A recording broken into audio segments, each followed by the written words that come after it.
چاہے مال کی شکل میں اور چاہے دنیاوی اعتبار سے کسی طاقت، شہرت اور تعلق کی وجہ سے ہو، تو اس چہروں کے اوپر بھی جو ہے مسکراہٹ آتی ہے۔ لیکن کہیں پر میرے رب نے یہ نہیں فرمایا کہ یہ جو نعمتیں میں نے دی ہے یہ دائمی ہے۔ میرے آقا نے فرمایا ہر نعمت میرے رب کی ہے، لیکن جیسی دنیا فانی ویسے اس کی نعمتیں فانی، اور نعمت خاص یہ ہے جس کو میرا رب پسند فرما لیتا ہے اس کی زبان سے اپنے ذکر کو جاری کرتا ہے۔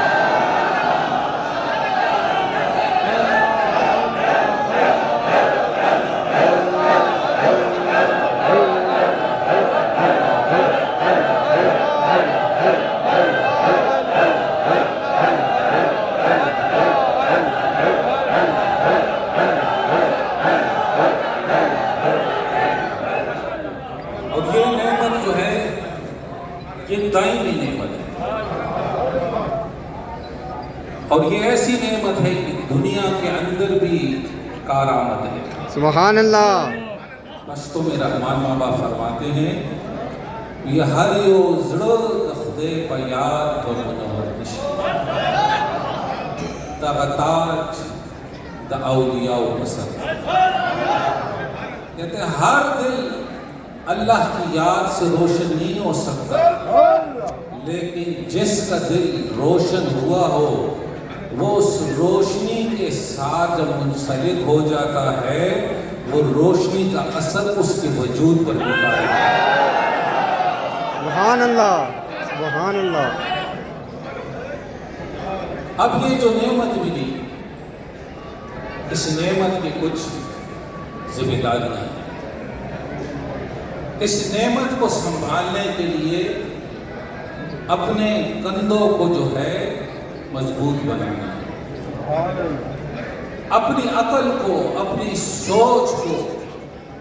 ہمیشہ کوشش کرنی ہے کہ ہر طرح کی نیگیٹیوٹی سے نکال کر کے پازیٹیوٹی میں تبدیل کرنا ہے، اور اس نعمت کو عاجزی کے ساتھ، محبت کے ساتھ، شوق اور لگن اور دائمی محنت کے ساتھ وابستہ کرنا ہے، اور جب آخری سانس آئے اور اسی خدمت میں تیری سانس نکل جائے تو سمجھ لو کہ تم نے اس نعمت کو حفاظت کے ساتھ رب کی بارگاہ کے اندر پیش کیا۔ اور ایسے لوگوں کے لیے بشارت ہے، لَهُمُ الْبُشْرَى فِي الْحَيَاةِ الدُّنْيَا وَفِي الْآخِرَةِ۔ حضرت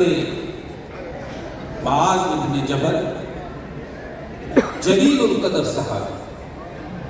یمن سے وفد آیا، اے اللہ کے رسول صلی اللہ علیہ وسلم، یمن کے اندر اسلام آ چکا، اب اس اسلام کی آبیاری امپلیمنٹیشن اس کو اپنی جگہ پر اپنی حیثیت سے جاری کرنے کے لیے اپنی نظر رحمت اور توجہ سے کسی ایسے شخص کو دے دیجئے جہاں وہ اسلام کے انداز رحمت کو بڑھائے۔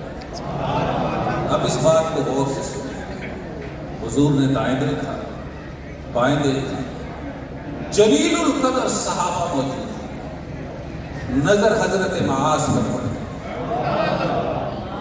نماز حضرت معاذ کو اشارہ کی، آگے بلایا اور معاذ کو کہا اے معاذ یہ ڈیوٹی تیرے سے ہو۔ حضرت معاذ کی آنکھوں سے آنسو برسنے شروع۔ یہ عہدہ ہمیں ملے کہ جاؤ تمہیں فلانی جگہ کا حاکم، گورنر بنا دیا، وزیر بنا دیا، سفیر بنا دیا، ہمارے چہروں کے اوپر مسکراہٹ آئے گی، لیکن وہ رونا شروع ہو گئے۔ حضور فرمانے لگے اے معاذ کیا تجھے میری صحبت میں یقین نہیں؟ اس نے کہا اے اللہ کے رسول یقین ہے، لیکن بوجھ بہت بڑا ہے، معاذ اپنے کندھوں کو اس قابل نہیں سمجھتا۔ حضور نے فرمایا اے معاذ جاؤ اب جو تیرے سینے میں قال اللہ کو اتار چکے ہیں زبان سے اور اپنے جسم کے انداز سے قال اللہ قال رسول کو پھیلانا شروع، گھوڑے پر بٹھایا اور گھوڑے کی جو رسی ہے اس کو پکڑ کر کے مدینے کی حد تک لائے اور ان کو رخصت کر دیا۔ دوستو میں پھر کہتا ہوں اہلاً و سہلاً مرحبا، جو دوست آئے جن کو ہم نے اللہ اور رسول کے ذکر کی سواری کے اوپر بٹھا دیا اور ان کی لگامیں جو ہے پھر اس راستے کی طرف گامزن کی، پورا سال وہ اللہ اللہ ذکر اللہ لوگوں کو الخیر کی طرف بلاتے رہے، آج جب آپ آتے ہیں میرا سینہ چوڑا ہو جاتا ہے۔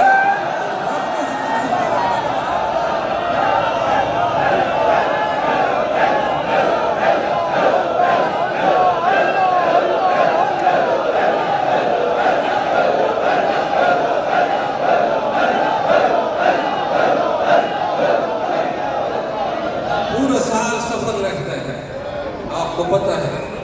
ہمارے گھر میں اتنے دن نہیں ہوتے جتنا وقت ہم آپ کے ساتھ گزارتے ہیں، پورا سال سفر۔ آج پوری دنیا سے نمائندگی موجود ہے، جو خلفائے اعظام جو بزرگ ہیں وہ سروں کے تاج ہیں، جو نئے جوان بچے ہیں، کالجز کے اسٹوڈنٹس ہیں، مدارس کے طلباء ہیں، سب میرے دل کے ٹھنڈک اور راحتیں ہیں،